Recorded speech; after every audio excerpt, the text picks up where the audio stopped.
Jack stood at the edge of their bedroom, watching Mira zip her weekend bag with quiet precision. The golden afternoon sun cut across the room, casting shadows that felt longer than usual. She hadn't packed much, just a few clothes, a journal, and that same worn paperback she always turned to when her mind was full. The sight should have comforted him. It didn't.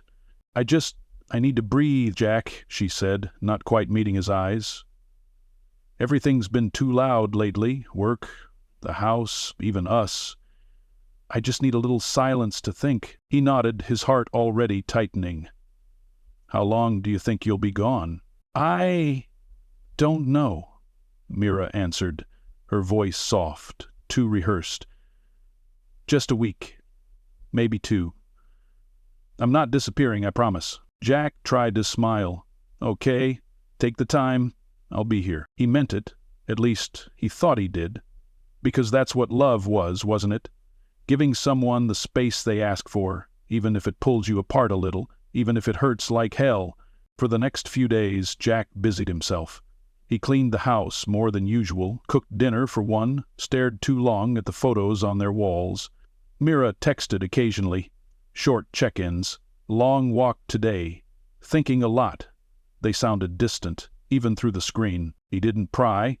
He didn't ask where she was staying or if she was alone. He wanted to be the man who trusted, not the one who questioned. Mira always valued that about him. His calm, his patience. He took pride in that, but that silence she needed? It was starting to echo. A week passed. Then came the message. "Dude, I think I just saw Mira at Café Bloom with someone. They were holding hands. You okay?" It was from Chris, his friend since college. Someone who didn't throw around observations lightly. Jack stared at the message for a long time, rereading the words as if they'd morph into something else. Café Bloom. Mira loved that place. It was where they used to go for their reset Sundays. Coffee, pastries, no phones, just them. Jack's first instinct was denial. Chris must have been mistaken. Maybe it was someone who looked like her. He even typed, "Are you sure?" but never hit send. Instead, he stared at the message, the familiar unease building in his chest. He didn't sleep much that night. He walked past her side of the bed more times than he could count. It was still made, still cold. By morning, he knew what he had to do. Jack sat in his parked car across the street from Café Bloom, the engine idling in sync with his nerves.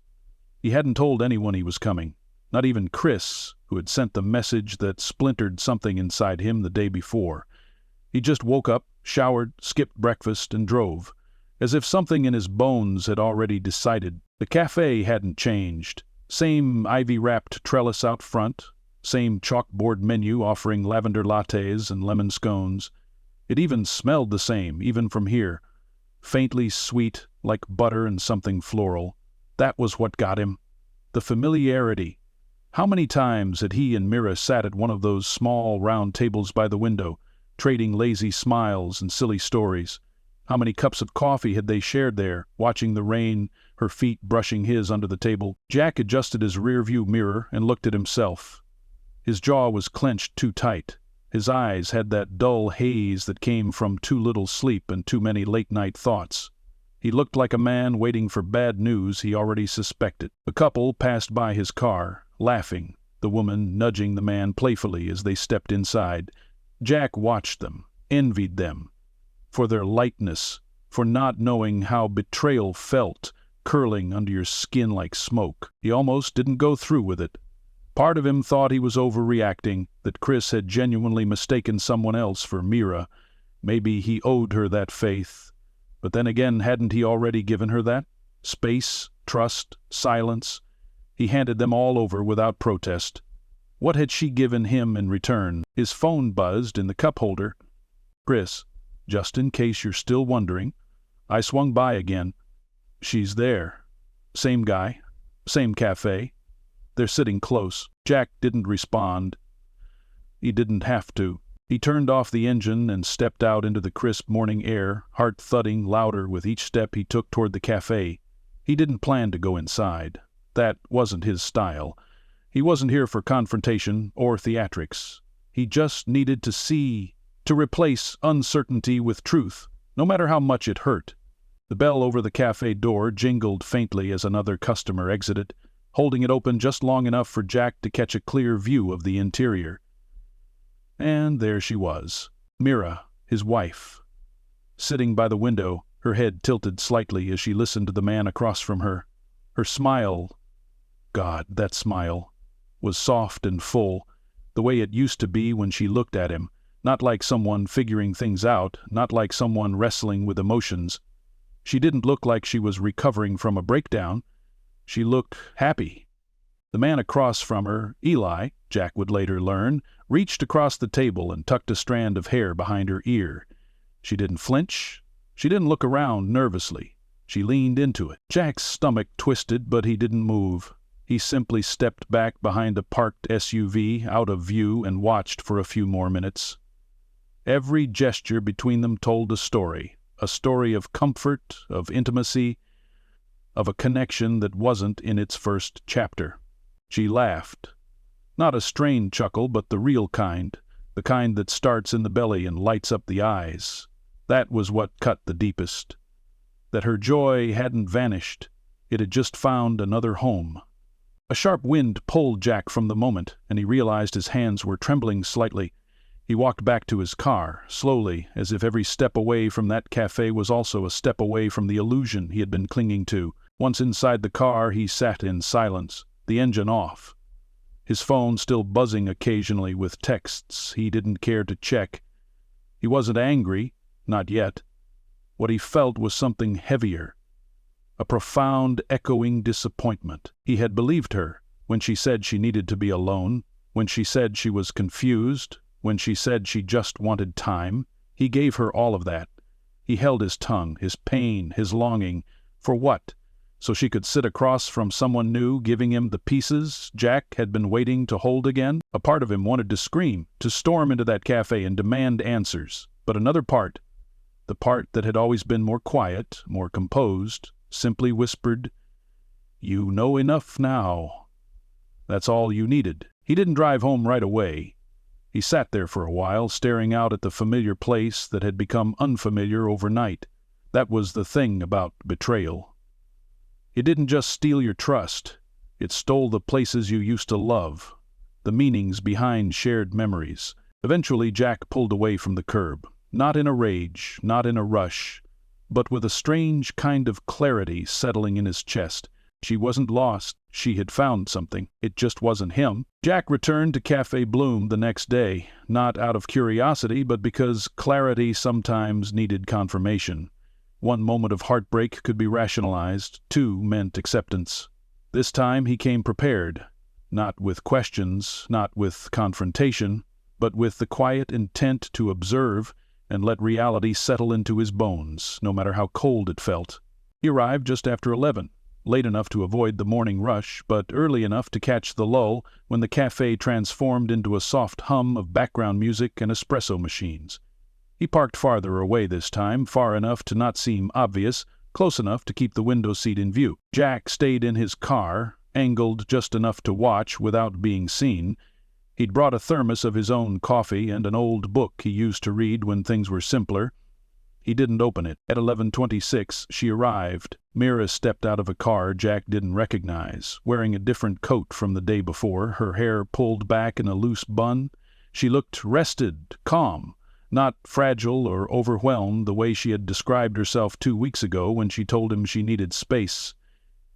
She didn't glance around nervously or hesitate at the entrance. No trace of guilt, no sign of internal conflict. If anything, she looked comfortable, like someone arriving at her usual spot. Ely was already inside, seated at the same table by the window. A faint smile lit his face when he saw her. He stood halfway as she approached, leaning in for a kiss, quick, practiced, familiar. Mira didn't flinch. She kissed him back and sat down, immediately reaching for his hand across the table. It hit Jack in a way that was somehow different from the first time. Yesterday had been a cut. This was a slow, numbing frost. He'd expected anger to rise, but what came instead was a wave of finality, a soft, aching confirmation. "She's not coming back." For 15 minutes, Jack watched them talk, laugh, sip from their mugs, and share a slice of cake. The intimacy wasn't performative. It wasn't the charged electricity of a new affair or the guilty awkwardness of a secret being kept. It was something steadier, warmer, real. That somehow was the hardest part. Jack wasn't seeing a fling. He wasn't witnessing a temporary lapse in judgment. He was watching a woman who had already made her choice long before she found the courage to say the words. He thought back to the night she told him she needed space, how carefully she chose her phrasing, how gently she folded her clothes into her overnight bag, how many times she had said, "I just need to think." She wasn't lying exactly, she just wasn't telling the full truth. She didn't need time to think. She needed distance to transition. She wasn't untangling her mind, she was smoothing the path ahead. Jack's hands curled around the steering wheel, not out of rage, but as a way to ground himself. For so long he had played the role of the steady one, the listener, the forgiver, the giver of space. But now, as he sat with undeniable truth reflected through a pane of glass, he realized something critical. He had never been given the same courtesy. Mira hadn't asked him what he needed. She hadn't offered honesty, just a softened version of it. And while he had waited, holding on to hope like a dogged lighthouse in a storm, she had been quietly anchoring herself elsewhere. Inside the café, Mira stood and leaned into Eli again. They looked at something on his phone. She laughed, resting her head on his shoulder as he scrolled. Maybe it was a picture, maybe it was plans. It didn't matter. What mattered was that her body language told Jack everything he needed to know. There was no trace of someone lost, no searching in her eyes, just ease. Contentment. A sense of having arrived. Jack didn't stay long after that. He started the engine, pulled away slowly, and didn't look back. He didn't want to freeze that moment in his mind. It was already burned there, clear and irrevocable. On the way home, he didn't cry. He didn't scream. He didn't call a friend to vent or dig through old messages. He simply drove, windows down, letting the wind drown out the noise of thoughts he was tired of thinking. When he got home, he walked into his house, bypassed the kitchen, and went straight to the bedroom. Mira's side of the closet was still mostly empty, just a few hangers left behind, a couple of scarves, a cardigan that still held her scent. He sat on the edge of the bed and looked at it all without emotion. He took out a duffel bag and quietly began folding his clothes, not angrily, not urgently, just methodically. When he zipped it up, he felt something ease inside him. A release, not a collapse. Then he found a notepad and pen. For a moment he considered writing a long letter. But there was no need for poetry. No need for explanations. He kept it simple. You didn't need time, you needed distance. From me. He placed the note on her side of the bed and walked out. For the first time in weeks, Jack didn't feel like he was waiting. He didn't feel lost or confused. He felt finished. Jack didn't plan the confrontation. There was no dramatic script in his head, no imagined scenes of raised voices or accusations hurled across the room. He had seen enough. The kind of truth he carried now didn't need to be shouted. It was too solid for that. It just needed to be handed over like a final invoice. This is the cost, and here's the receipt. He returned to the house, still theirs by name but not by spirit, just after dusk. The air had cooled, and a soft drizzle was starting to darken the sidewalks. He didn't bother turning on the porch light. He stepped inside, quietly, like a guest, like someone not entirely sure of their place anymore. Mira's car wasn't in the driveway. That helped. It gave him the time to do what he needed. In the bedroom, he opened the closet and began removing the rest of his clothes. There weren't many. He had never been the one with drawers full of things. Just the essentials. He moved with the quiet rhythm of someone who'd stopped second-guessing. Every shirt folded was a step toward peace. Every drawer emptied was a reminder that he was no longer going to live inside the waiting room of someone else's indecision. He left the note on her pillow, short, sharp, final. Then he picked up his bag, looked around one last time, and headed for the front door. That's when he heard her key turn in the lock. Mira stepped in, shaking the rain from her coat, and stopped short when she saw him by the door with a packed duffel in one hand and his coat slung over the other arm. "Jack?" she asked, her brow furrowed. "Where are you going?" He didn't move. "You're back early." "I finished work early and figured I'd come home," she said carefully, sensing the shift in the air. "What's going on?" He didn't answer immediately. He studied her face, the same face he had memorized 100 times. But now he saw the differences, the easy calm, the practiced emotional neutrality. She wasn't nervous. She wasn't even pretending anymore. Maybe she knew she didn't need to. "I saw you," Jack said quietly. "At Café Bloom. Twice." She froze. The breath she took afterward was shallow, controlled. Her mouth opened, then closed again. For a moment, she didn't look like a woman caught. She looked like a woman relieved that the pretending was over. "I was going to tell you," she said, the words coming quickly. "I just didn't know how." Jack let out a soft, humorless laugh. "You knew how to lie. That part seemed easy." She flinched at that, but said nothing. "I gave you space because I believed you," he continued, his voice low, even. "I thought you were sorting through something, that maybe you were trying to find yourself. I didn't realize you'd already been found. Just not by me." "I didn't mean to hurt you," she said, stepping forward. "You just didn't care enough not to," he replied, stepping back. There was silence then, a long one, not the kind that stretched between two people trying to figure things out. This was different. This was the silence that happens at the end of a long sentence. A period. A full stop. "I didn't plan it, Jack," she said after a moment. It started as someone to talk to. I felt understood. I didn't feel like I had to perform." "You mean the way you did here?" Jack said, motioning vaguely around the house. "Being married to me was a performance?" "No," she said quickly, "it's just somewhere along the way we stopped hearing each other." He gave her a slow nod. "Funny, I always thought I was listening. You just stopped speaking." She didn't argue. She just looked at him, and he could see her struggle, not with guilt, but with a realization that she had misjudged how quietly Jack could leave. She probably expected a blow-up, a broken dish, a slammed door.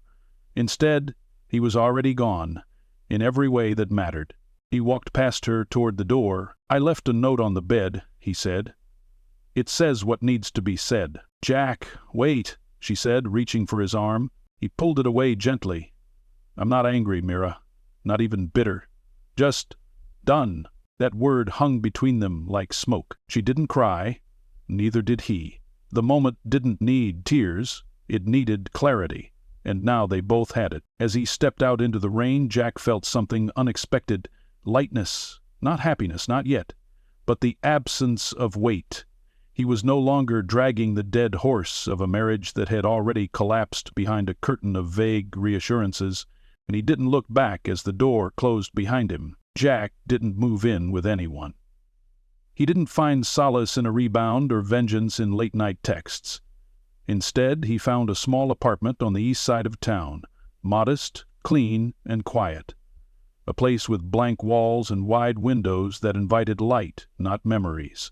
For the first time in over a decade, he was surrounded by silence he had chosen for himself, not the kind left behind by someone walking away. He restructured his days. He started rising early, taking long walks with a travel mug of coffee, listening to music he hadn't heard in years. He rediscovered books that had once sat unopened on the shelf.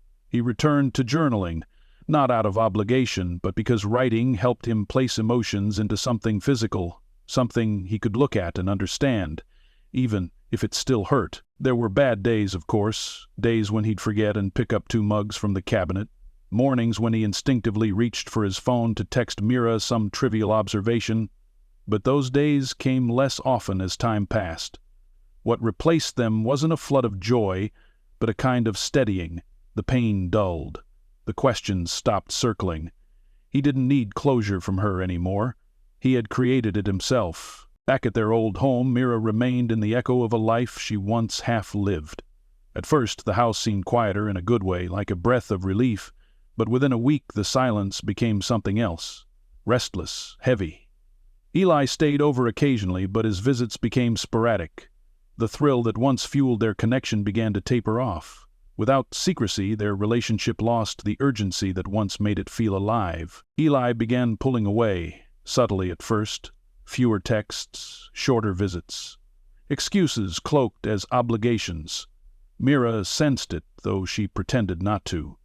One night she asked him directly, "Are you still in this?" He hesitated too long before replying, and the truth settled in between them. He hadn't signed up to replace a husband. He'd been drawn to the drama, the stolen moments, the story of a woman seeking herself. But once Mira had cut the thread of her marriage, what remained wasn't an escape. It was a responsibility.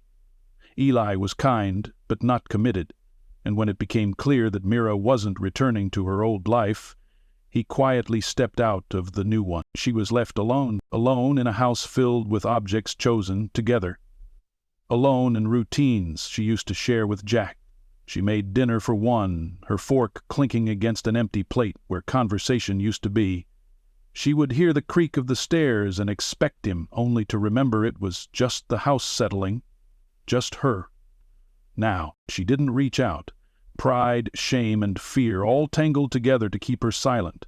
Sometimes she opened his note again, the one he had left on the bed that night. You didn't need time, you needed distance from me. There was no cruelty in it, no anger, just truth, written like a farewell. Jack, meanwhile, didn't hate her. He didn't even wish her pain. He just hoped she eventually understood what she gave up, not out of regret, but recognition. He had been the one who waited, who listened, who believed her even when she wasn't honest with herself. And in the end, he was the one who walked away with clarity. Months passed. Jack started laughing again. With friends, with strangers, even alone sometimes. The wounds became stories, the stories became lessons. And one evening, sitting on the balcony with a book in his lap and the scent of rain in the air, he realized he wasn't waiting for anything anymore. Mira had looked found that day in the café, and maybe she was. But Jack had found something too. Peace.